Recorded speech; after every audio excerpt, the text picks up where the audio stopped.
but not when it comes to the question of what is a £5 note. Do you see what I mean? I'm just trying to say, be rational, be consistent, use it everywhere.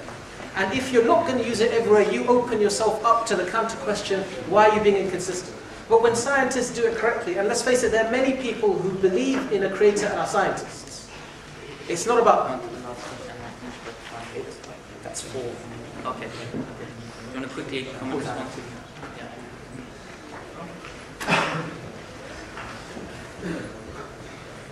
Okay, this is as good a spot as any. Existence doesn't need an explanation. I don't see any mind, and I don't want to resort to a philosophical or metaphysical explanation, but I don't see any mind that explains that, that sort of comprehends that, or that would accept that. We're all here to talk about a question, which is, does God exist? And the question behind that is, well, how does the universe exist? If it didn't need explanation, if we didn't require an explanation, what are we doing here in the first place? The other thing I wanted to drop back to is objective morality. It came up before, or morality per se. And I'd like to agree with, I think there's an agreement here between the professor and ourselves, in that morality, if there's no God, you can't have any objective morality. That doesn't mean that the professor and Alex aren't moral people, aren't decent people. I'm sure they are, and they operate in a moral way. However, if your source of morality is evolution or other social pressures, it does put society in an unstable position. Because if in 40 years' time, or 50 years' time, or 60 years' time, there's a scenario in Germany where they start to round up the Jews and start putting them in concentration camps, and that's accepted from social pressure, well, then that's the morality of the time, and people will take that, and that becomes the right thing to do. And it's a very unstable and dangerous society. It's got nothing to do with the existence of God, it's got nothing to do with God creating the universe or not. But it is a topic that was raised, and morality did come up, so it was worth putting a comment on. Do you want to quickly finish by saying what is God? What is God? Well, I thought that I did actually give some sort of explanation, because my concluding statement was, well, let's give the arguments again. Whatever begins to exist has a cause. The universe began to exist, and therefore the universe has a cause. So that is locked within the real world, because whatever begins to exist has a cause is something you can observe from the real world. And the traditional view on the view on God that we concluded with was that God is a transcendental, immaterial, uncaused, personal, eternal being on whose existence the universe's existence is contingent.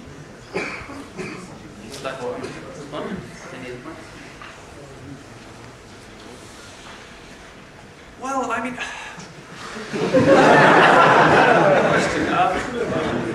think where for me the flaw in that hangs is that you've just said that in the universe everything we can see has begun to exist, and therefore we have this kind of conception of things being caused. But because of that, in your division of things which do start to exist and things which don't, you've only got God in things which don't. And I don't see that there's any reason yet to accept the possibility of something not beginning to exist. I mean, your argument is for God existing, but you actually start with the presumption that something like God can exist. And I think it's circular because of that. I'd love to invite Professor Atkins if you could come up and respond to any comments and just give your final thoughts in 3 or 4 minutes. May I make a quick comment? No, I'm afraid not. We can do it at the end. I'm sorry. Yeah. Time is running out. Yeah, I think yeah. we don't have any infinity of time.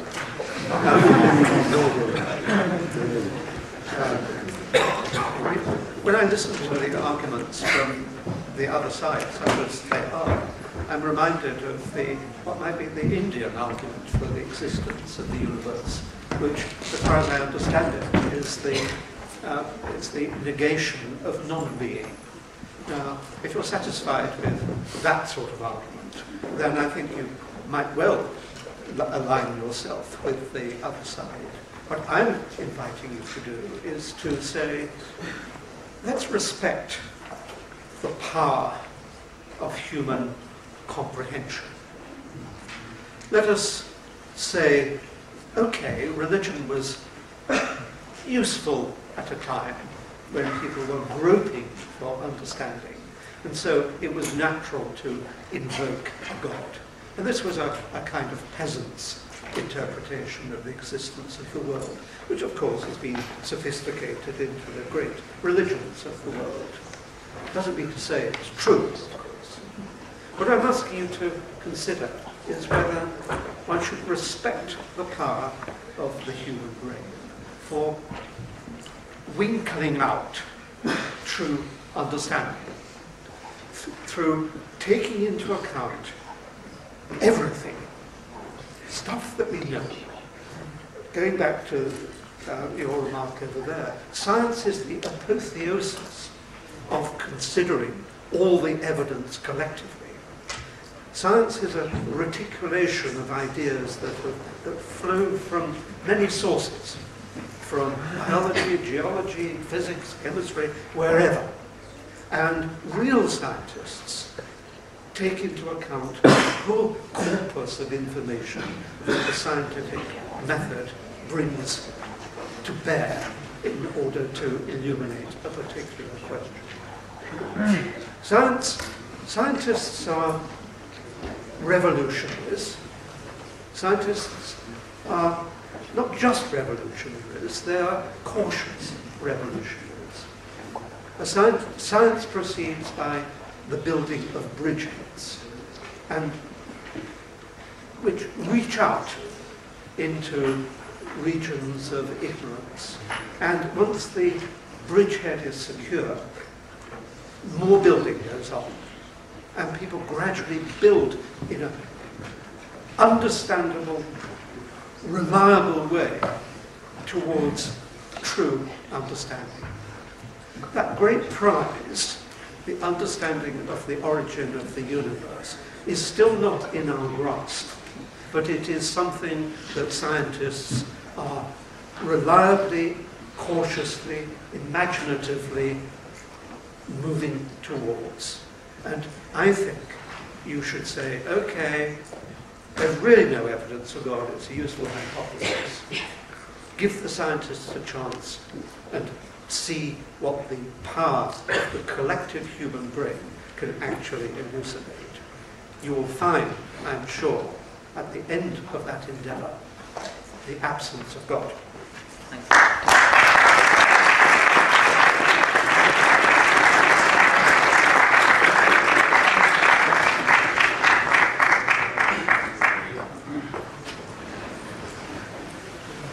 I like being brief, as you probably noticed. I'm sorry that the way Hassan set up a framework for thinking and analysing the universe, and my subsequent argument leads to a concept of a creative entity that Alex doesn't like or can't deal with, or whatever. And doesn't that find find convincing. And that makes him think that there's a circular argument. And that it's some sort of trap, and it was a setup. Okay, but you know, we've presented a positive framework for approaching this question, and we've presented a positive argument for the existence of the type of creator that I've mentioned. If it's a setup, tell us how to approach it in a different way, and give us an alternative argument, please. Okay. I wasn't suggesting that you were trying to brainwash the audience, that it was some kind of rhetorical trap, but I think there was a logical flaw in the argument that you presented. I think the way things to do this differently. Yeah, I think you would first have to establish that there was something other than God that demonstrates that it's possible not to begin to exist. Because, well, the thing is, I mean, if you're saying that God is the only thing that is at all, whether in the universe or out, that did not begin to exist. Why are you starting with God? Start with what you can observe from the universe. You're from a scientific background, I'm not. Or Actually. your colleague is, yeah? Start from what you can observe and go from there. Because we have a common frame of reference. We can both start from what we can observe and go from there. Then we don't presuppose anything. We don't trap each other. Well, no, but I mean, you asked what alternative I would provide to your argument, and this is it. I think that My objection to what you've said is that if God is the only thing that there is, which did not begin to exist, then when you say things which didn't start existing, you're actually just saying God with different words. So when your argument starts with, there are God, or there is God, or there are gods, or whatever particular form of theism you have, and you say there are things which started to exist, your argument for God actually starts with God is there, you know? Because that's the first thing that you've said. You've got things which don't exist are there. Sorry, things which did not start to exist are there. But actually, the implication of that is only one thing, and that one thing is what you're trying to establish. Does that make it wrong? Yes. I think just in terms of linear thinking, it just messes up the process of what you're trying to establish. I think the way to do things differently, and I'm certainly in favour of clear definitions, is just to say what kind of things exist, what is it possible to exist, and if it is not observed that something can exist without beginning to exist, then we should just discount that. Because, as Hassan says, I think we should use our experience of what we see.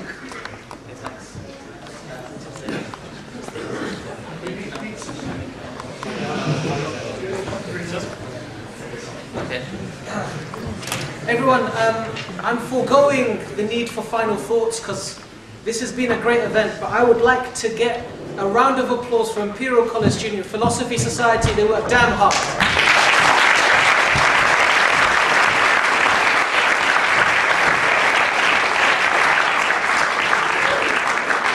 Thank you also to our speakers, and thank you to our chair, Adam.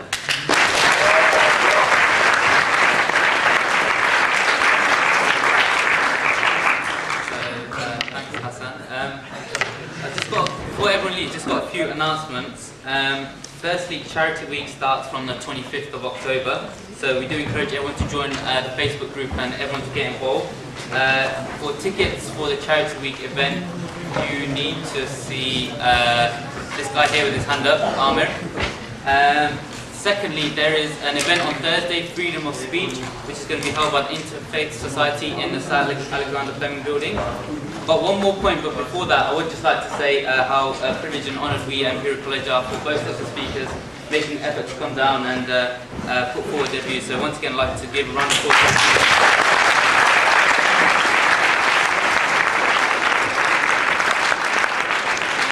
Thank you guys for attending, and don't all rush at once, but there's a limited number of free cupcakes.